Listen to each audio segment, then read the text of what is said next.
Hi guys, we're in the garden today, and if you remember last week I kind of said if you had chives and you had the chive blossoms coming out and starting to bloom like these, then you could cut them off and make salad dressing. So we're gonna cut these little blooms off, and all you have to do is like clip right at the top,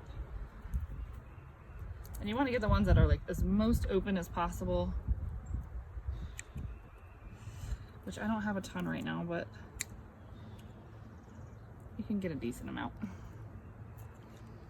to start your little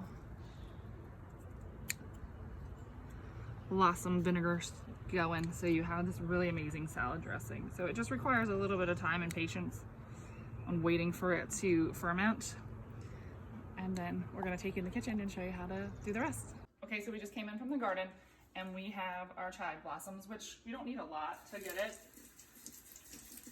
your vinegar, but you just want to rinse it really good because sometimes there's ants and buggies inside of it. You just want to rinse them really gently. You can put them in a strainer if you want to, and it might help to get a lot of the sand and the grit out. And then just kind of shake it so you can dry them off a little bit.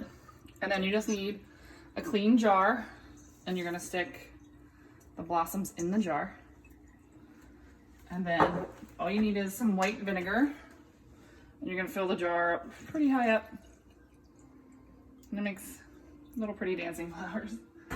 And then just make sure you put the lid on and seal it really good.